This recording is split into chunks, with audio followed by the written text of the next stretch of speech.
भाषा पेडागोजी में पिछला क्लास में हम लोग पढ़ लिए थे कि भाषा क्या है, भाषा का डिफिनेशन, और ये भी पढ़े थे कि भारत में जो भाषा का विस्तार है वो किस तरीके से हुआ ना, और हमारे संविधान में भाषा के बारे में कहाँ कहाँ चर्चा किया गया है। तो उसके अलावा जो है भाषा परिवार की बात हम लोगों ने किया था, और साथ ही साथ भाषा के महत्व और प्रकृति को भी हम लोगों ने देखा था, नेचर ऑफ लैंग्वेज को। क्लास को आगे बढ़ाते हैं, और चूंकि देखिए भाषा का जो क्षेत्र है ये बहुत ब्रॉड होता है, बड़ा होता है, व्यापक होता है, और भाषा से हमारी पहचान होती है। तो इस हिसाब से भी भाषा हमारे लिए बहुत महत्वपूर्ण है। सीटीईटी के एग्जाम के दृष्टिकोण से अगर हम देखें तो आपको जो शिक्षण से 15 नंबर का प्रश्न पूछा जाता है, चाहे जो भी भाषा आपकी हो, है ना, हिंदी हो, संस्कृत हो, उर्दू हो, अंग्रेजी हो, तो वहाँ पे ये जो पोर्शन हम पढ़ाते हैं ये काफ़ी आपके लिए इम्पोर्टेंट होता है, और यहाँ से आपका जो है मैक्सिमम क्वेश्चंस आते हैं। इसलिए ये क्लास जो है आज की ये काफ़ी कहिए कि भयानक होने वाली है आपके आगामी सीटेट एग्जाम के लिए।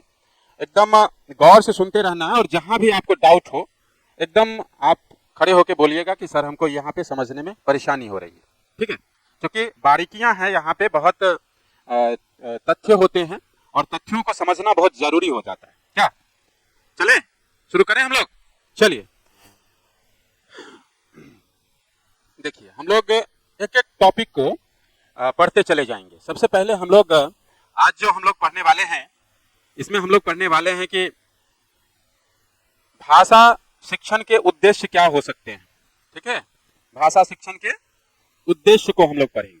देखिए, हम लोग जो बच्चों को भाषा सिखाते हैं ये क्यों सिखाते हैं, है ना, इसका सिखाने का मुख्य उद्देश्य क्या है कि बच्चे का जो विकास हो, है ना, बच्चे का जो विकास हो, और विकास में भी कौन सा विकास, खास करके जो उसका मानसिक विकास हो, है ना, उसकी मानसिक क्षमता की जो विकास हो, उसका जो दिशा हो वो सकारात्मक हो। दिशा कैसा हो?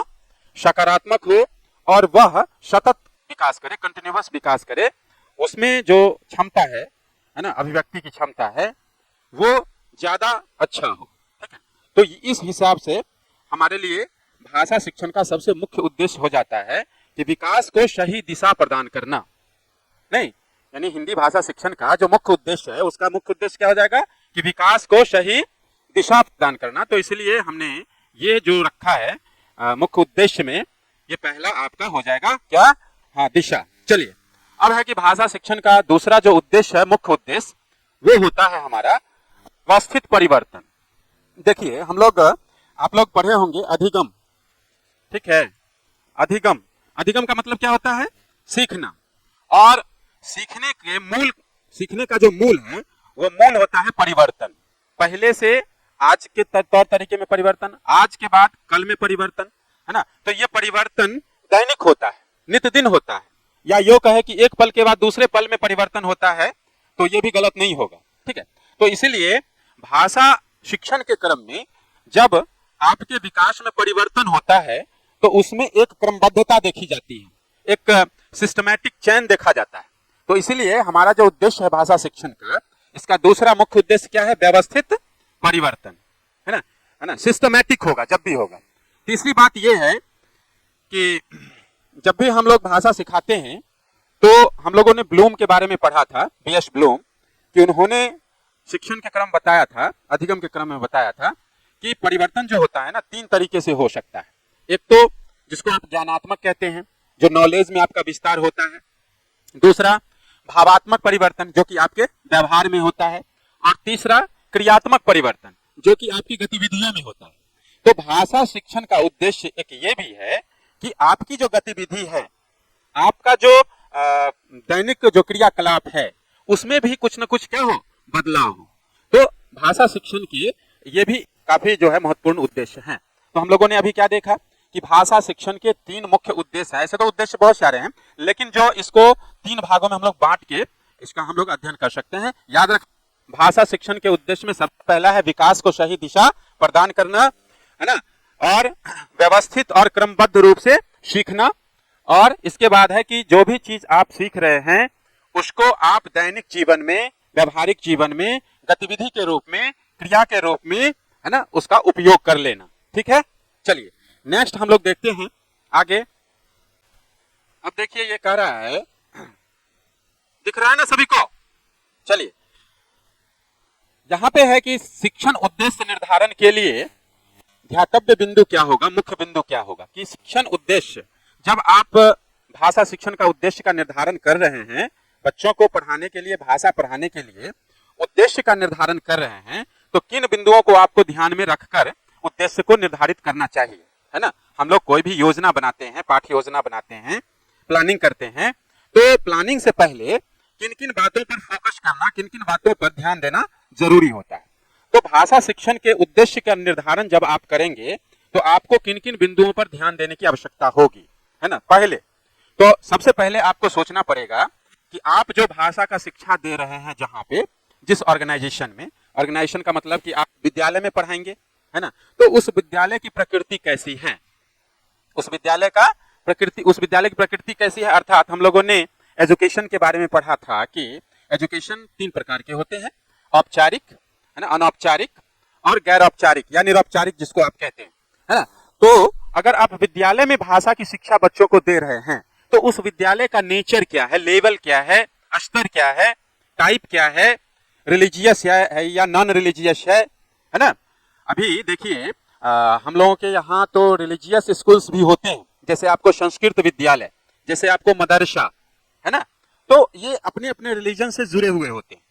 तो वहां पे आपको ये ध्यान रखना है कि आप जिस विद्यालय में पढ़ा रहे हैं, उस विद्यालय का नेचर कैसा, प्रकृति कैसी है, या लेवल क्या है उसका, प्राइमरी लेवल है, सेकेंडरी लेवल है, हायर सेकेंडरी है। तो इन बिंदुओं को आपको ध्यान में रखकर उद्देश्य का निर्धारण करना होता है ना। अब आगे देखेंगे दूसरा क्या है मुख्य बिंदु में, कि कक्षा का स्तर, लेवल ऑफ क्लास क्या है, या लेवल ऑफ एज क्या है बच्चे का आयु स्तर क्या है, कक्षा का स्तर क्या है, ठीक है, ताकि बच्चे के मानसिक क्षमता के अनुरूप, है ना, बच्चे के आईक्यू लेवल के अनुरूप आप तथ्यों का समाकलन कर सकें, है ना, तथ्यों का संकलन कर सकें। तो ये जरूरी होगा आपके लिए, है ना। हाँ, बिना स्तर को जाने हुए, बिना लेवल को पहचाने हुए यदि आप, है ना, कोई भी ज्ञान को अगर आप हस्तांतरित करते हैं तो वो सही रूप में हस्तांतरित नहीं होगा। फिर वो क्या कहलाएगा, ज्ञान को ठूसना जबरदस्ती। और जबरदस्ती अगर आप ज्ञान का हस्तांतरण करते हैं तो वो क्या हो जाएगा, निरर्थक हो जाएगा, बेकार हो जाएगा, है ना। पता चला कि आपने बहुत मेहनत, कठिन मेहनत करके बच्चे के ऊपर अपना समय दिया और बच्चा उसमें अचीव क्या किया, कुछ नहीं, 0 बट्टे सन्नाटा। तो फायदा क्या हुआ, कुछ नहीं। तो इसलिए ये जरूरी होता है आपके लिए, समझ रहे। हाँ, तीसरी बात क्या है कि आप जब बच्चे को पढ़ा रहे हैं तो किस तरीके से पढ़ा रहे हैं, आपका पढ़ाने का विधि क्या है, आप किस सूत्र का प्रयोग कर रहे हैं, आप किस शिक्षण सिद्धांत का प्रयोग कर रहे हैं। तो शिक्षण विधि, शिक्षण सूत्र, शिक्षण सिद्धांत, है ना, इन चीजों को भी ध्यान में रखते हुए आपको शिक्षण के उद्देश्य का निर्धारण करना होता है। अब जैसे इसमें सीटेट में क्वेश्चन कैसे पूछेगा, क्वेश्चन पूछेगा कि हिंदी भाषा शिक्षण के उद्देश्य निर्धारण में मुख्य भूमिका निभाती है ना। जैसे कहेगा शिक्षण विधि, शिक्षण सूत्र, शिक्षण सिद्धांत, इनमें से सभी। क्या हो जाएगा, इनमें से सभी, है ना। बच्चे के अंदर ज्ञान को हस्तांतरित करने के लिए, सिखाने के लिए आवश्यक होता है, ठीक है, विद्यालय का भौतिक वातावरण, ठीक है, बच्चे की मानसिक क्षमता का स्तर का पता लगाना, ठीक है, उसके बाद है उसके अभिभावक की आर्थिक स्थिति का पता लगाना, उसके दोस्त या समूह का पता लगाना। तो सीधा हो जाएगा मानसिक स्तर का पता लगाना, क्योंकि यहाँ पे कक्षा का स्तर, मानसिक स्तर, आयु स्तर, ये सब आपके उद्देश्य के निर्धारण में मुख्य भूमिका निभा रहे हैं, है ना।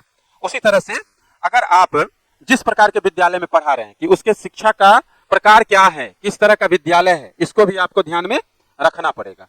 तो यहाँ से कई तरह से क्वेश्चन आपको राइज सीटेट में किया जा सकता है, इसलिए ये काफी महत्वपूर्ण टॉपिक है, समझ रहा। हाँ, जहां दिक्कत हो एकदम पूछिए बेहिचक, ठीक है। चलिए आगे बढ़े। ओके, अब देखिए एक एक करके दिख रहा है ना। चलिए,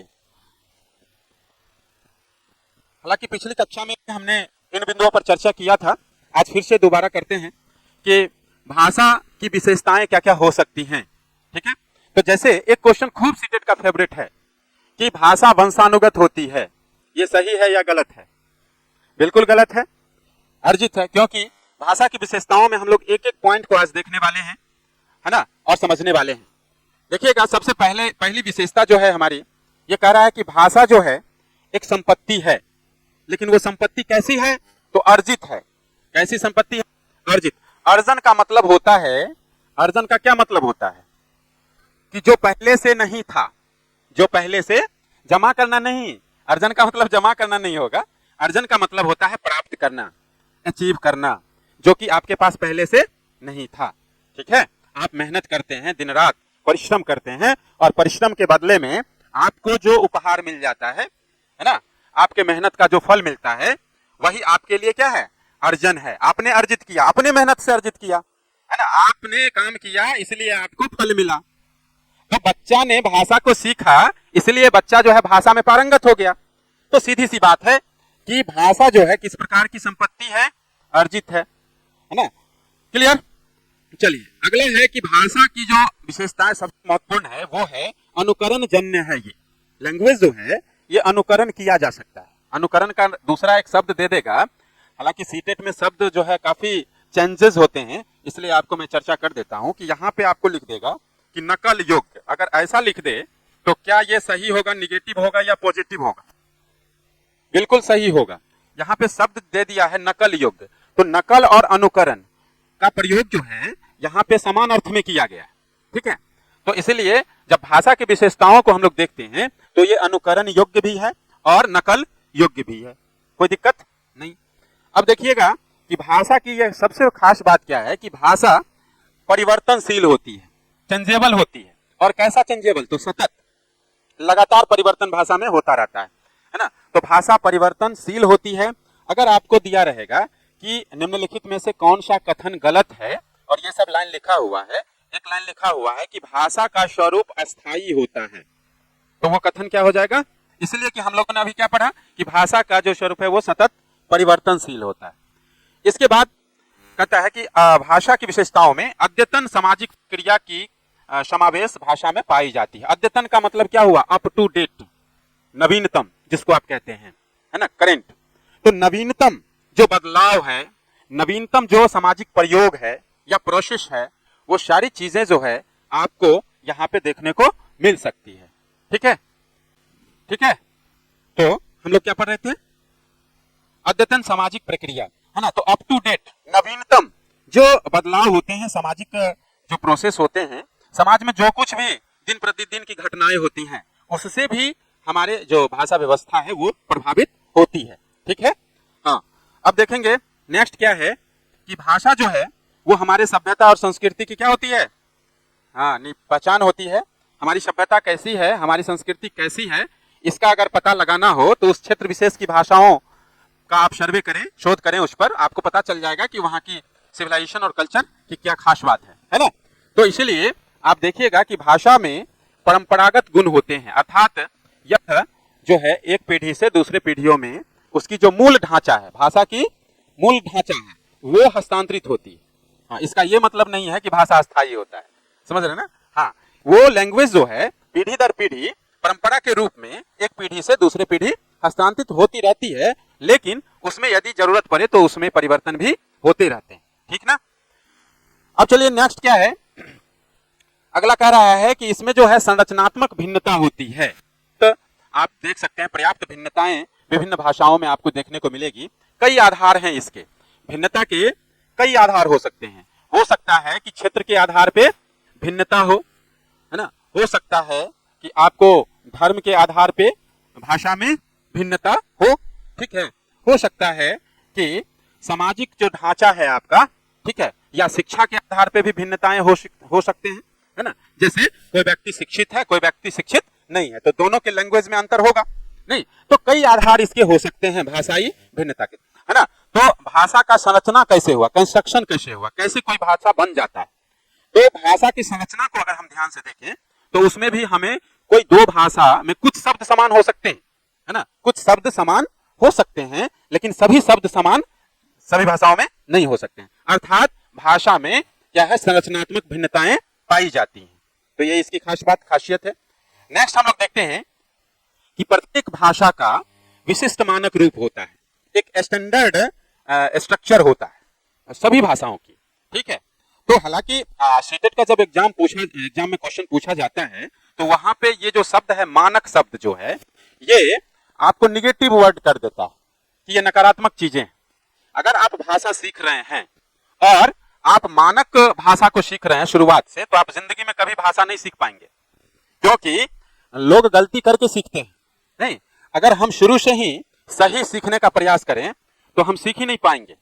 ठीक है, तो यही वजह है कि हम लोग जैसे अभी इंग्लिश पढ़ना जब शुरू करते हैं या ब्रिटिश लैंग्वेज में आप लोग जाते होंगे क्लास लेने के लिए, तो वहां पे सर बताते हैं कि आप बोलो, गलत ही बोलो लेकिन बोलो, है ना। हाँ, बस हेजिटेशन आपको समाप्त करना है। अगर आप मानक रूप का प्रयोग करना चाहेंगे तो आप जिंदगी में कभी भाषा को नहीं सीख पाएंगे, ये चीज है। लेकिन आप जानिए कि सभी भाषाओं के अपने अपने कुछ स्टैंडर्ड होते हैं, मानक होते हैं, जिसके रूल्स को, जिसके नियम को फॉलो करना जरूरी होता है ना। तो ये भी भाषा की विशेषताएं हैं कि सभी भाषा, अब सभी भाषा मतलब विशिष्ट का प्रयोग करेंगे। सभी भाषा अपने आप में क्या है, विशिष्ट है। हिंदी भी अपने जगह महान है ना। हाँ, अंग्रेजी भी अपनी जगह अच्छा है। तो सभी भाषाएं अपने अपने जगह अच्छे हैं, इसलिए उसको विशिष्ट मानक रूप हम लोग कहते हैं। ठीक है, आगे है कि यादृच्छिक मौखिक प्रतीक के रूप में भाषा काम करती है ना। यादृच्छिक मौखिक प्रतीक का मतलब क्या हो गया कि भाषा जो है वो एक प्रतीक है, सिंबल है, आपकी पहचान है, लैंग्वेज, है ना। तो यादृच्छिक कहने का मतलब ये है कि बहुत सारे लोग जो हैं एक जगह इकट्ठा होते हैं, है ना। कुछ अंग्रेजी बोलने वाले लोग हैं, कुछ हिंदी बोलने वाले लोग हैं, कुछ भोजपुरी बोलने वाले लोग हैं, है ना। लेकिन इस भीड़ में आप देखेंगे कि जब आप संप्रेषण करेंगे, बात करेंगे, तो हिंदी बोलने वाले एकाएक जो है एक साथ ग्रुप बना लेंगे, इंग्लिश बोलने वाले अपना एक अलग समूह बना लेंगे। रेंडमली होता है ये, है ना, यादृच्छिक रूप से होता है। ठीक है, तो इसीलिए आप ये कह सकते हैं कि भाषा की विशेषताओं में कि यह क्या होती है, यादृच्छिक मौखिक प्रतीक का काम करती है। ठीक है, समझ रहे हैं बात को, है ना, कि भाषाई समुदाय जो है, कम्युनिटी जो है लैंग्वेज का, समुदाय का मतलब भोजपुरी का एक कम्युनिटी होगा, मैथिली का एक कम्युनिटी होगा, अंग्रेजी का एक कम्युनिटी होगा, हिंदी का एक कम्युनिटी होगा। तो विभिन्न प्रकार के जो आपके भाषाई समुदाय के बीच में जो परस्पर संप्रेषण होता है, परस्पर एक दूसरे के साथ जो विचारों का आदान प्रदान होता है, तो उसके लिए भाषा की एक सबसे बड़ी विशेषता क्या है कि इसमें क्या होती है, यादृच्छिक मौखिक प्रतीक के रूप में यह जानी जाती है। ठीक है, चलिए आगे बढ़े। ओके, चलिए हम लोग क्लास को आगे बढ़ाते हैं। देखिएगा कि भाषा का प्रवाह, है ना, यहां से आपसे कई तरह से घुमा के क्वेश्चन पूछता है कि भाषा का जो प्रवाह होता है ना, तो एक शिशु जब जन्म लेता है तो उस समय वह भाषा का कुछ भी ज्ञान उसके पास नहीं होता है। लेकिन वही शिशु जब बड़ा हो जाता है तो एक को तो छोड़ दीजिए, कई भाषाओं का वो जानकार हो जाता है, कई भाषाओं में वो बातचीत करने लगता है। तो ये कैसे प्रवाह होता है ना। तो स्वाभाविक है कि कोई भी चीज जो है, जो चीज को आप नहीं जानते हैं, आज तक जिंदगी में कभी आपने किसी चीज को पढ़ा नहीं, तो वो चीज आपके लिए क्या है, कठिन है कि सरल है, कठिन है ना। तो वो भाषा, जिस भाषा को आपने कभी पढ़ा ही नहीं, शुरू कर रहे हैं आज से, है ना, तो वो चीजें आपके लिए क्या है, कठिन है। तो भाषा सीखने में भाषा का स्वरूप प्रारंभ में क्या होगा, कठिन होगा। लेकिन उसी भाषा को जब आप सीख जाएंगे, उसके नियमों को सीख जाएंगे, उसके प्रयोग को सीख जाएंगे, है ना, तब वो भाषा आपके लिए क्या हो जाएगी, सरल हो जाएगी। अर्थात ये क्या हो गया, कठिन से सरल हो गया। नहीं, दूसरी बात क्या है कि ये इसके लिए जो शब्द है, सब चीजें एक ही हैं। तो सीटेट में इस तरह से आपको वर्ड को थोड़ा सा मूव करता है, घुमाता है, तो आपको इस चीज को जानना होगा कि जो स्थूल होता है, स्थूल का मतलब क्या होता है, बड़ा, स्थूल का मतलब क्या होता है, बड़ा, और सूक्ष्म का मतलब क्या होता है, छोटा। ठीक है, तो आप भाषा की बारीकियों को शुरुआत में जानते हैं या नहीं जानते हैं, नहीं जानते हैं। अर्थात आपके लिए जो भाषा का स्वरूप है वो प्रारंभ में क्या होगा, वो आपके लिए क्या होगा, स्थूल होगा। लेकिन वही चीज जब आप, है ना, बड़े हो जाएंगे, बहुत सारे रूल्स को समझ जाएंगे, तो उसकी बारीकियों को आप जान जाएंगे, तो वो चीज आपके लिए छोटे छोटे बिंदुओं को आप भाषा में उसको पकड़ सकते हैं, छोटी छोटी गलतियां। अब कल जो है एक दिन सर पढ़ा रहे थे, आपको हिंदी पढ़ा रहे थे, तो आपसे लिखवाए भी थे ना, तो उसमें बहुत सारे लोग गलती किए थे। ठीक है, तो वही चीज है कि उस भाषा की जो बारीकियां हैं वो आप नहीं पकड़ पाते, यानी उसके सूक्ष्मतम रूप को आप नहीं समझ पाते हैं। ठीक है, तो ये परिवर्तन आप में देखने को मिलेगा यहाँ पे। इसी के लिए नेक्स्ट जो वर्ड जो आपको यूज किया गया यहाँ पे, वो कहता है कि प्रारंभ में जो इसका स्वरूप होता है वह अपरिपक्व होता है, अनमेच्योर्ड होता है ना। लेकिन बाद में जब आप दक्ष हो जाते हैं, कुशल हो जाते हैं, है ना, आप में स्किल्स आ जाते हैं, तो आप क्या हो गए कि भाषा संप्रेषण परिपक्व हो गए, मैच्योर हो गए, है ना। हाँ, तो यही बात है।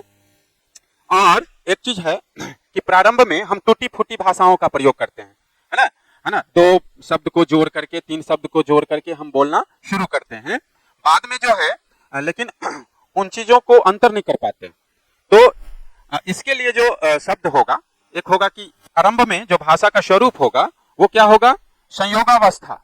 संयोगावस्था, है ना, जोड़ जोड़ के आप काम करते हैं, लेकिन उसमें विभेद नहीं कर पाते हैं, ठीक है, उसमें अंतर आप नहीं कर पाते हैं। लेकिन जैसे ही भाषा में आप दक्ष हो जाएंगे तो आप शब्दों के बीच उसमें पर्याप्त अंतर आप कर सकते हैं, विभेदन करने की क्षमता आप में आ जाती है। तो ये चार मुख्य प्रवाह की जब हम बात करेंगे, प्रवाह का मतलब विकास, भाषा के विकास की जब हम बात करेंगे तो इसको आपको याद रखना होगा कि प्रारंभिक स्वरूप भाषा का कैसा होगा। तो एकदम याद रखेंगे कि कठिन होगा, स्थूल होगा, अपरिपक्व होगा और संयोगावस्था में ये रहेगा, ठीक है। जब भाषा में कोई व्यक्ति दक्ष हो जाएगा, कुशल हो जाएगा, तब उसका क्या होगा स्वरूप, तो वो सरल हो जाएगा, उसके लिए आसान हो जाएगा, सूक्ष्म हो जाएगा, सूक्ष्म रूप को भी वो समझ जाएगा, वो मैच्योर हो जाएगा, परिपक्व हो जाएगा, और वह भाषा के विभिन्न आयाम जो है, भाषा के विभिन्न जो तथ्य हैं उनसे भी परिचित होगा, तो उसको खंडित भी कर सकेगा, विभेदित भी कर सकेगा, अर्थात ये वियोगावस्था को दर्शाएगा, है ना। चलिए, इसमें कहीं दिक्कत, कोई परेशानी? चलिए देखिए, ये एक फिगर आप देख रहे होंगे, दिख रहा है क्या आप लोगों को, है ना। तो ये हमारी कम्युनिटी है, इस कम्युनिटी के हम मेंबर हैं, सदस्य हैं, ठीक है। और यहाँ पे एक काम करिएगा, उसके वॉल्यूम को थोड़ा सा कम करना है, इधर वाला जो माइक है, हाँ पूरे कम कर दीजिए, हाँ जीरो कर दीजिए, कोई दिक्कत नहीं, वहाँ डिस्टर्ब हो रहा है इन लोगों को, शायद कान में कुछ है ना। हाँ, तो उसको पूरा जीरो कर दीजिए, अभी भी जीरो नहीं हुआ है, सब जीरो कर दीजिए, उसके बावजूद आवाज आ रहा है ना, बोलना चाहिए था। अब ठीक है ना। चलिए, हमको लगा कि आप लोग थोड़ा सा दिक्कत आपको महसूस हो रही है। चलिए तो कंटिन्यू करें। ओके, यहाँ देखिए एक कम्युनिटी को, हमारे सामुदायिक स्वरूप को दर्शाया गया है, यहाँ पे किस तरीके से आपका जो कम्युनिकेशन हो रहा है, संप्रेषण हो रहा है, उन चीजों को दर्शाया गया है, ठीक है। आप देख रहे हैं कि यहाँ पे कुछ लोग इकट्ठे हैं, ठीक है, तो इन सभी के बीच में आपस में क्या हो रहा है, संप्रेषण हो रहा है, लोग अपने विचारों को दूसरे तक क्या कर रहे हैं, पहुंचा रहे हैं, ठीक है। तो इसके कई माध्यम हो सकते हैं, संवाद को एक जगह से दूसरे जगह पहुंचाने के माध्यम जो हो सकते हैं वो कई हो सकते हैं, ठीक है। हाँ, आजकल तो जैसे गैजेट्स आ गए हैं, तरह तरह के लैपटॉप्स है, इसके बाद जो म्यूजिकल इंस्ट्रूमेंट है, ठीक है, टैब है, मोबाइल है, ये चीजें हैं, तो ये सब भी भाषा के विकास में महत्वपूर्ण भूमिका निभा रहे हैं अभी के समय में। हाँ, पहले के समय में ऐसा नहीं था, इतने सारे साधन हमारे पास नहीं थे, लेकिन अभी के समय में हमारे पास जो इक्विपमेंट हैं, उपकरण हैं, वो बहुत सारे हैं, है ना। और यही कारण है कि अभी आप देखिएगा कि अभी के समय में छोटे बच्चों में भाषा का विकास ज्यादातर हो जाता है, ज्यादातर हो जाता है, क्योंकि इन गैजेट्स का, उपकरणों का बच्चे भरपूर उपयोग करते हैं और सीख जाते हैं, सुन सुन करके सीख जाना। आंसू-बेल के द्वारा सीखने के 4 प्रकार बताए गए, है ना। नहीं, आंसू-बेल सीखने का प्रकार, वो तो भाषा कौशल आप बता रहे थे, है ना। तो उसमें बताया गया कि सबसे जो सरल सीखना होता है वो होता है अनुकरण करके सीखना, तो ये सबसे सरल रूप से सीखा जाता है। तो अनुकरण करने के साधन जो है, अनुकरण किससे करेगा बच्चा, तो अपने से बड़ों से, माता पिता से, परिवार से, और एक दूसरे से सीखेगा, और कुछ उपकरणों से भी अनुकरण करता है। हाँ, देखा देखी भी खूब करता है, कहेगा कि इंग्लिश में बातचीत करता है स्कूल में, वो भी इंग्लिश में गुड मॉर्निंग गुड इवनिंग करेगा, बच्चा करता है ना। हाँ, तो ये चीज क्या होता है, देखा देखी भी होता है, तो जिसको देखा देखी आप कहते हैं तो वही तो अनुकरण है, वही तो है किसी को देख करके कॉपी कर लेता है, ठीक है। तो ये सब हमारे समुदाय में, हमारे कम्युनिटी में आप देखिएगा कि इस तरीके से भाषा का प्रसार होता है, भाषा का प्रसार होता है, विकास होता है, ठीक ना। अकबर है। अब देखिएगा कि एग्जाम में आपको प्रश्न कैसे बनाना है। जब एग्जाम में आपको क्वेश्चंस आएंगे तो आपके लिए कुछ कीवर्ड्स होंगे, है ना, ऑप्शन को पकड़ने के लिए। तो भाषा के शिक्षण में कीवर्ड्स क्या क्या हो सकते हैं उसको देखेंगे अभी हम लोग। जैसे कि आपको यहाँ पे लिखा मिलेगा ऑप्शंस में, क्वेश्चन जो भी हो, तो ऑप्शंस के हिसाब से भी क्वेश्चन बनते हैं, है ना। हाँ, हम लोग देखते हैं कि कीवर्ड क्या हो सकते हैं। जैसे कहता है कि भाषा एक व्यवस्था है, इससे पहले भी हम लोगों ने पढ़ा था कि भाषा एक क्रमिक जो है सिस्टमेटिक प्रक्रिया है, पढ़े थे ना अभी जस्ट पहले। तो वही चीज है, सिस्टमेटिक एक क्या है, व्यवस्था है, सिस्टम है। भाषा एक प्रकार की क्या है, व्यवस्था है, सिस्टम है, जिस सिस्टम में रह करके हम अपने आवश्यकताओं की पूर्ति के लिए एक दूसरे से संवाद कर पाते हैं, एक दूसरे से बातचीत कर पाते हैं। नहीं, इसीलिए भाषा क्या है, एक प्रकार का सिस्टम है, एक प्रकार की व्यवस्था है। ठीक है, तो ये वर्ड्स जो हो गया आपको, ये आपका कीवर्ड्स हो गया, है ना। ठीक है, हाँ ठीक है।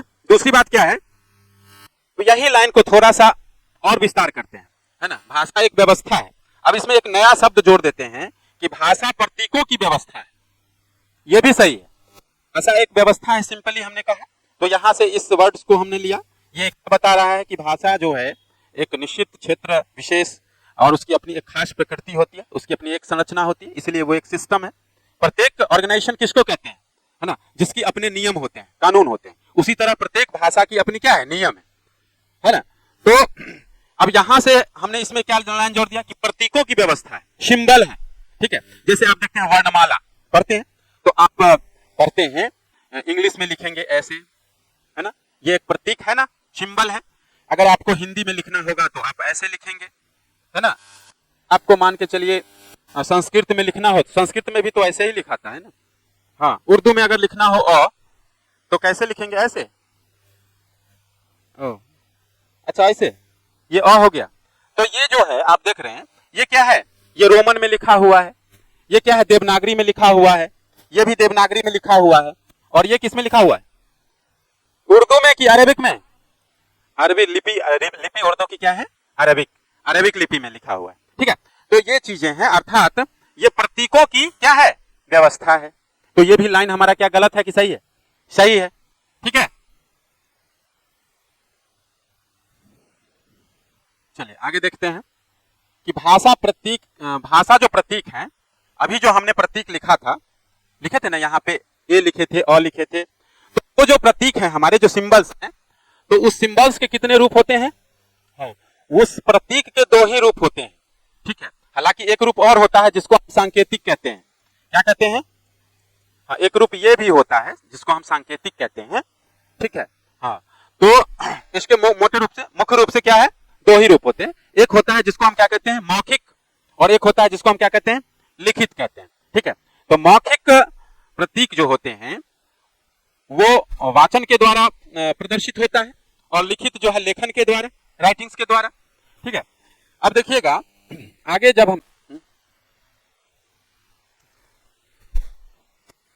नहीं, भाषा के रूप की जब हम बात करेंगे तो भाषा के तो तीन रूप होते हैं, बिल्कुल, हाँ, तीन ही करेंगे। रूप की जब चर्चा होगी, हालांकि यहाँ पे मुख्य दिया हुआ है, ये आपको मेन दिया हुआ है कि दो रूप, लेकिन इसके तीन रूप होते हैं, हम लोग जानते हैं, बिल्कुल। तो हाँ, यही दो का ही प्रयोग होता है। देखिए ये जो है सांकेतिक चीज, ये कठिन है, ये सरल नहीं है, ये बहुत कठिन है। इशारा है, संकेत का मतलब क्या, इशारा। अब कुछ इशारा ऐसे होते हैं जो मेरे लिए सकारात्मक है तो आपके लिए नकारात्मक है। सब अपने अपने हिसाब से ना संकेत को समझ लेते हैं। वो अलग बात है कि कुछ संकेत सभी के लिए समान होते हैं। जैसे लाल रंग खतरा का संकेत है, तो वो सबके लिए, मेरे लिए भी खतरा है तो आपके लिए भी खतरा ही है। हाँ, समझे ना। लेकिन कुछ चीजें जो है वो किसी के लिए अच्छा है तो किसी के लिए खराब है ना। अब जैसे संकेत, आप जैसे देखिए कि कोई व्यक्ति मर जाता है, तो मरने के बाद जो है हिंदुओं में हम देखते हैं कि उजला कपड़ा धारण करते हैं, और आप देखिएगा कि ईसाइयों में जब शादी होता है ना, तब वो उजला कपड़ा धारण करता है। अब देखिए ये तो संकेत है ना। आप कोई उजला धारण कर ले, इसका मतलब समझिए हिंदुओं में कि कोई मर गया है। ठीक है, अब वही उजला कपड़ा पहन लिया है ईसाई लोग, समझिए शादी कर रहा है। तो कितना बड़ा अंतर है ना। हाँ, तो ये परेशानी होता है, ये दिक्कतें हैं। तो इसलिए ये बहुत हाई जो है लेवल होता है लैंग्वेज का, भाषा का सबसे उच्च रूप होता है। पीके में तो बढ़िया से दिखाया है। हाँ, वही वही इस्लाम धर्म में जो है काला कपड़ा लोग पहनते हैं, ठीक है। तो वही इस्लाम क्या है भाई, इस्लाम तो मुस्लिम, इस्लाम ही तो मुस्लिम है ना। हाँ हाँ, इस्लाम धर्म हो गया, इस्लाम धर्म हो गया, हिंदू धर्म हो गया, नहीं। हाँ, तो ये बातें हैं। चलिए आगे बढ़ते हैं। अब देखेंगे कि भाषा प्रतीक जो होते हैं वो यादृच्छिक होते हैं। इसकी चर्चा अभी पहले भी हमने किया था। रेंडमली होता है, रेंडमली होता है, यादृच्छिक होता है, ठीक है।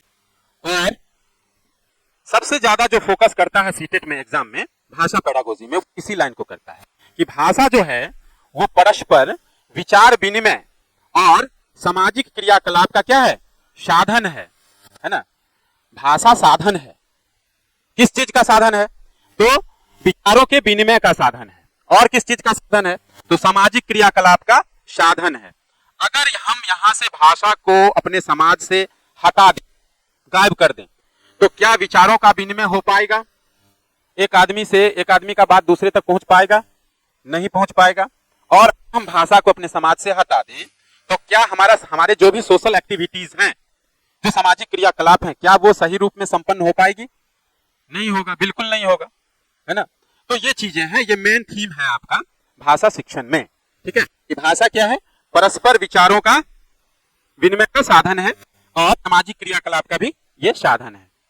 जहां भी ये लाइन आपको दिखेगा वो आंसर आपका हो जाएगा, नहीं। हाँ, देखिए नोटिस जो है सीटेट के बारे में तरह तरह का जो है अभी पूरा अफवाह, हम तो बड़े बड़े चैनलों पे देख रहे हैं कि ये हो रहा है जुलाई में, वो हो रहा है दिसंबर में, है ना। क्या हो रहा है पता नहीं, लेकिन एक इतना जान लीजिए कि एग्जाम जब भी हो, ठीक है, इतना तो तय है कि एग्जाम होना है। अब जुलाई में हो, अगर नोटिफिकेशन लेट से आएगा तो हो सकता है कि सितंबर अगस्त चला जाए। हाँ, अगर नहीं होगा सितंबर अक्टूबर में तो दिसंबर तो कहीं जाने वाला हमारा है ही नहीं, बिल्कुल। तो अगर जुलाई में भी अगर पॉसिबिलिटी है, बनती है, तो कहीं कोई दिक्कत नहीं है, परेशानी नहीं है। थोड़ा सा हम लोगों को स्पीड को बढ़ाना पड़ेगा। हाँ, प्रिपेयर तो आपको मानसिक रूप से होना ही पड़ेगा। वो तो नोटिफिकेशन के बाद हम लोग तय करेंगे कि हमारी गति क्या होगी, है ना। हम लोग जनरल ट्रेन से सफर करेंगे या बुलेट ट्रेन में बैठेंगे, है ना। तो किस ट्रेन से हम लोग को सफर करना है वो नोटिफिकेशन के बाद जो है, हाँ, सुपरफास्ट से जाएंगे या पैसेंजर से जाएंगे, तो उसका निर्णय हम लोग करेंगे। तो जब तक नोटिफिकेशन नहीं है तब तक हम लोग अपनी गति से काम कर रहे हैं। जैसे ही हम लोगों तक सूचना आती है ना। तो आजकल तो हर चीज आप लोग भी सीटीटी का जो साइट है, एनआईसी का जो अपना ओरिजिनल साइट है, उस पर आप लोग सर्च करते रहें, कभी कोई नोटिफिकेशन आएगा तो आपको पता चल ही जाएगा, है ना। तो जो भी हो, माइंड प्रिपेयर करके रखना है कि हम लोग की तैयारी एकदम अप टू डेट रहे ना। जब भी एग्जाम होना है हो जाए, कोई दिक्कत नहीं है। अपने आप को ऐसा बना लीजिए, मेंटेन स्वयं को कर लीजिए कि चाहे जब भी एग्जाम हो, है ना, आपको अच्छे नंबर से क्वालिफाई करने हैं, बस ये करना है, ठीक है। हाँ, तो इसके लिए क्या करना होगा, कंटिन्यूटी और रेगुलरिटी, ये जो है आपको, हाँ, कंटिन्यूटी आपको बना के रखना पड़ेगा, तभी जाके कुछ अच्छा हो पाएगा।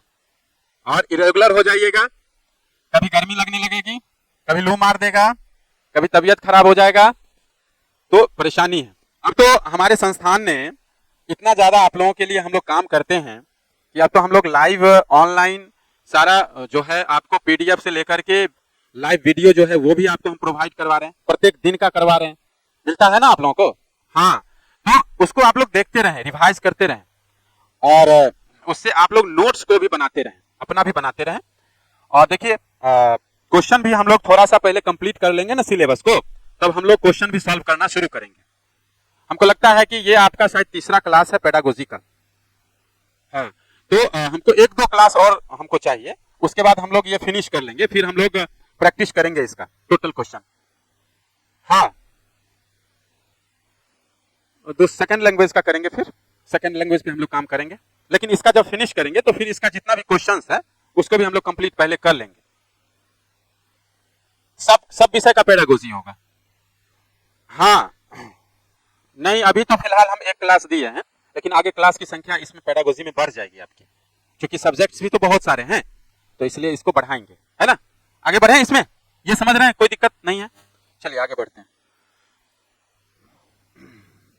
अब देखिएगा, भाषा के अगर हम स्वरूप की बात करें, इसको थोड़ा हम छोटा करेंगे, देखिएगा आप लोग को दिख रहा है या नहीं, दिख रहा है क्या? है ना, भाषा के स्वरूप की हम चर्चा करते हैं, यहां से आपको पकड़ने की जरूरत है, यहां से क्वेश्चन आपको आएगा। तो हमने बताया था कि दो मुख्य इसके रूप होते हैं, एक जिसको आप लिखित कहते हैं और दूसरा जिसको आप मौखिक कहते हैं। तो ये जो मौखिक है, जिसका प्रदर्शन मुख के द्वारा होता है, तो ये किस चीज से संबंधित है? ध्वनि से। किस चीज से संबंधित है? ध्वनि है। अगर कोई व्यक्ति गूंगा है ना, हाँ, अगर कोई व्यक्ति गूंगा है तो क्या वो अपने संवेगों अपने उसकी जो संवाद है या उसकी जो संप्रेषण है, क्या वो ध्वनि के माध्यम से कर पाएगा? नहीं कर पाएगा, है ना। तो निश्चित रूप से तो उसकी जो लैंग्वेज होगी, उसकी जो भाषा होगी, वहां पे ये चीज क्या हो जाएगा? गौण हो जाएगा, क्योंकि वो बोल नहीं सकता है। तो उसका कुल संप्रेषण क्षमता किस पे आकर डिपेंडेंट हो जाएगा? लिखित पे। क्योंकि ब्रेल लिपि तो आप जानते हैं, ब्रेल लिपि तो अंधे लोग प्रयोग करते हैं, अंधे लोग प्रयोग करते हैं और काफी जो है इसी के माध्यम से वो लिख भी पाते हैं, ठीक है। तो गूंगे लोग भी क्या करेंगे कि जब वो बोल नहीं सकते हैं तो अपने भावों का प्रदर्शन कैसे करेंगे? लिख करके करेंगे। तो लेखन क्षमता का संबंध जो है वो किस विज्ञान से होता है? लिपि विज्ञान से। किससे होगा? लिपि विज्ञान से। और मौखिक क्षमता का संबंध जो होगा वो किससे होगा? ध्वनि विज्ञान, साउंड से होगा। इसका साउंड से संबंध होगा और इसका लिपि से संबंध होगा, ठीक है। अब इन्हीं चीजों को भाषा कौशल की जब हम बात करेंगे, है ना, तो उसमें हम लोग क्या करते हैं? सुबोपल्ली की बात करते हैं। किसकी बात करते हैं? सुबोपल्ली। सुबोपल्ली की बात करते हैं, है ना, जिसको हम लोग शॉर्ट में क्या करते हैं? एल लिखते हैं। एल का मतलब लिसनिंग हो गया, सुनना। एस का मतलब क्या हो गया? स्पीकिंग। स्पीकिंग का मतलब बोलना। और आर का मतलब क्या हो गया? रीडिंग। रीडिंग मतलब पढ़ना। और डब्ल्यू का मतलब क्या हो गया? राइटिंग। राइटिंग का मतलब लिखना। ये बातें तय हो गई।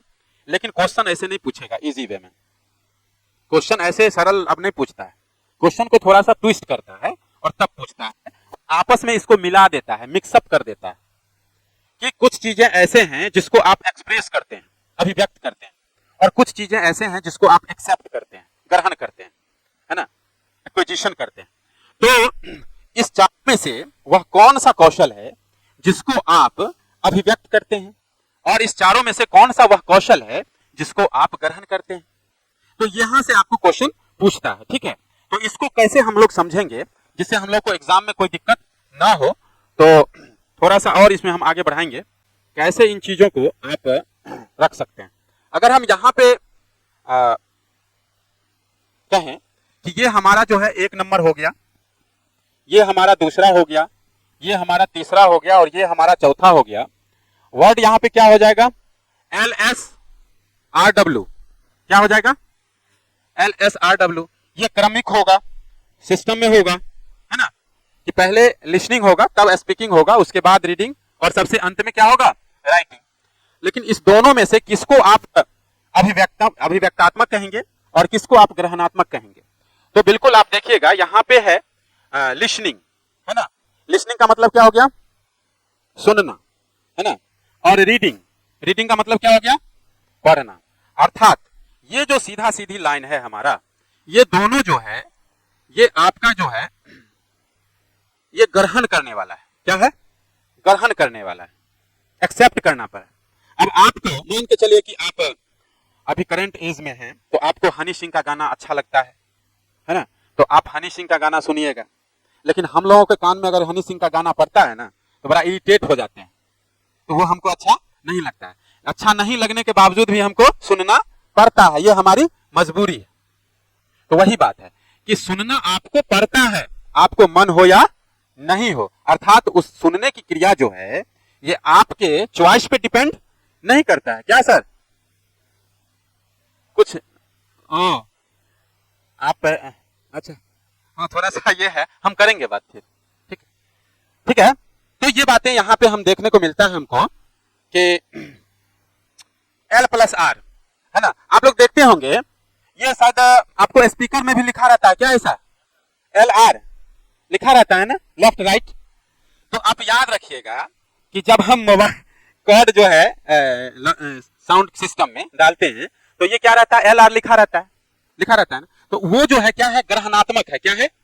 अभिव्यक्तात्मक नहीं है, एक्सप्रेसिबल नहीं है, वो केवल एक्सेप्टेबल है ना। तो ये बातें हैं। तो एल और आर से आपको ध्यान में रखना चाहिए कि भाषा कौशल का वह कौशल जो केवल ग्रहणात्मक है वह कौन कौन होगा, तो एल और आर होगा। ये कैसे याद रहेगा, तो आप देखिएगा लाउड स्पीकर में लिखा रहता है एल और आर लिखा रहता है। अब गाना सुनने का मन है, अब सिर्फ चर्चा हो रहा है जागा महादेव जागा जागा महादेव, आपकी इच्छा नहीं है कि हम नहीं सुने, फिर भी आपको मजबूरी में सुनना पड़ता है ना। तो वही बात है, क्योंकि वो ग्रहणात्मक ही है। ठीक है, अब हम दूसरे पक्ष पे चर्चा करेंगे, है ना, जिसको हम क्या कहते हैं, एस प्लस डब्ल्यू, है ना। एस का मतलब क्या हो गया, स्पीकिंग, और डब्ल्यू हो गया राइटिंग।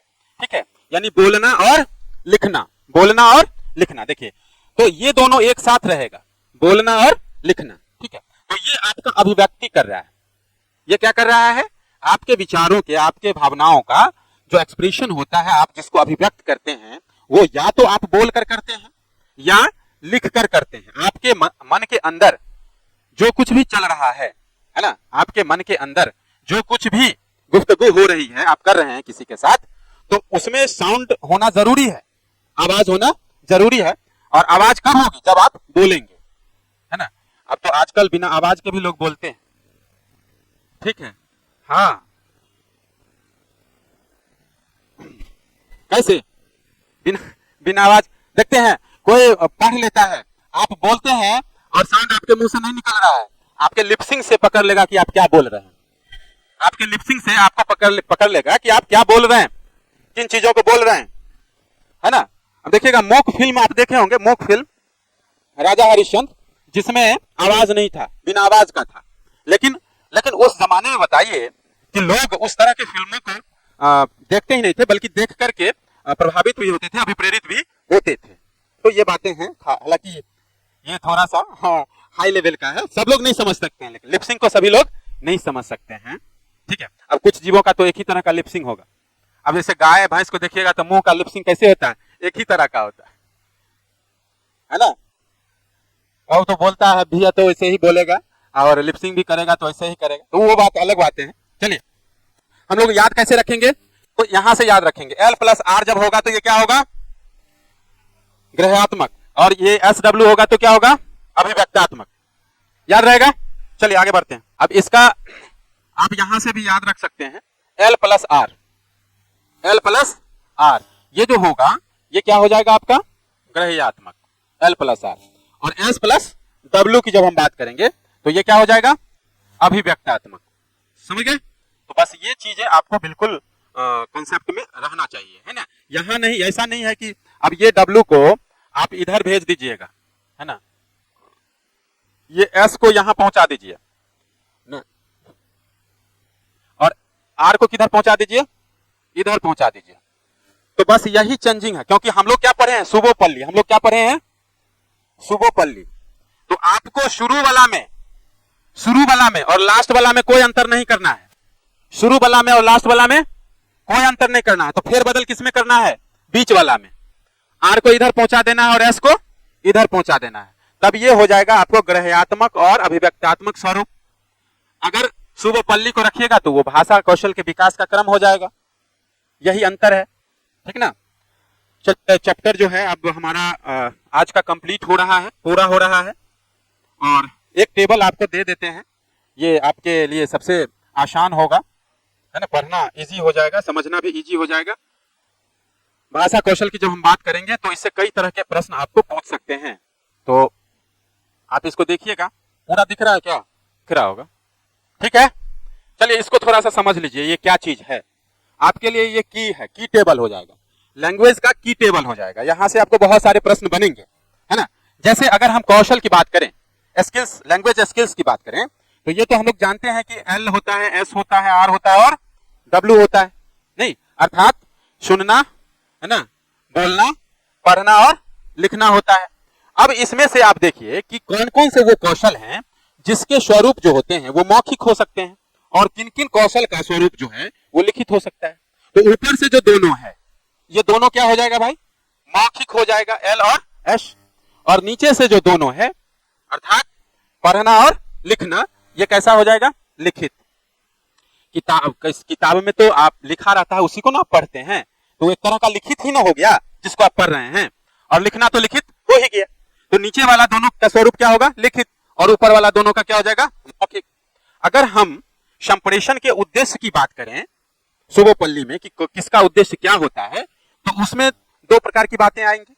अगर हम लिसनिंग की बात करेंगे तो ये हमारा ग्रहण योग्य होगा, इनपुट इसमें आप लोग करते हैं नहीं।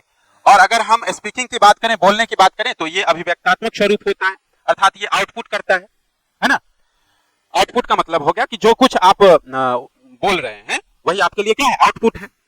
सेम चीज आपको रीडिंग के लिए हो जाएगा, तो रीडिंग में क्या हो जाएगा, रीडिंग का उद्देश्य या प्रकार क्या हो जाएगा, तो ग्रहण करने योग्य होगा ये, और ये इनपुट में आएगा या आउटपुट में आएगा, इनपुट में आएगा, ठीक है।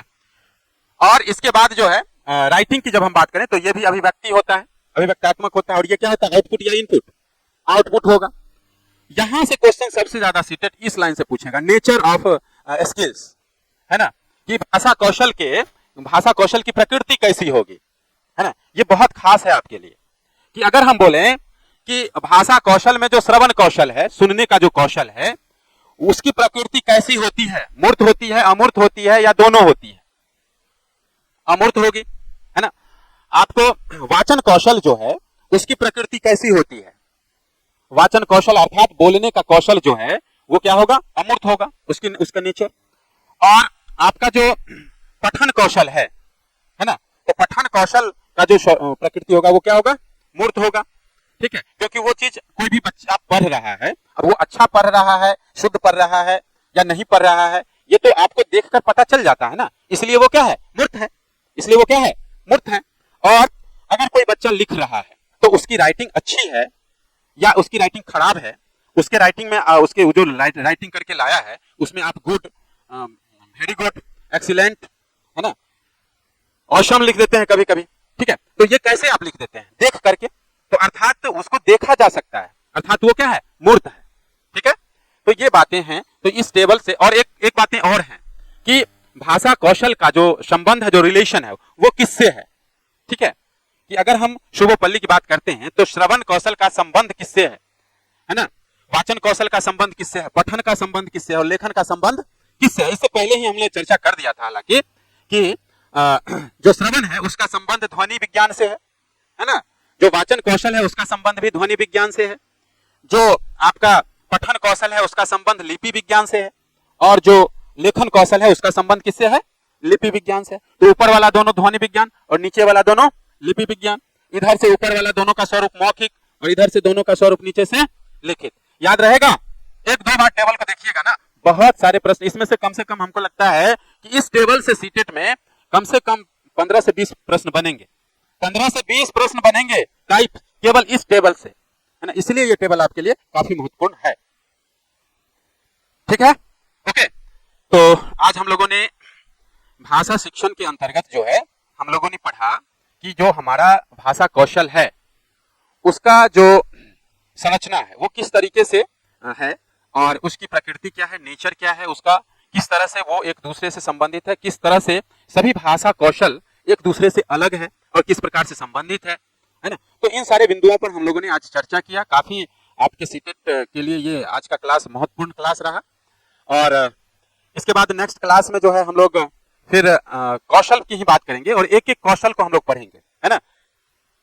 और टेस्ट भी आपका होगा, इस पे जितना अभी तक हो गया है इस पे एक टेस्ट आपका ऑर्गेनाइज कर देते हैं, और हम लोग नेक्स्ट क्लास में जो 4 कौशल हमारे हैं उस पर हम लोग काम करेंगे, ठीक है, रहने दे, ओके, थैंक यू।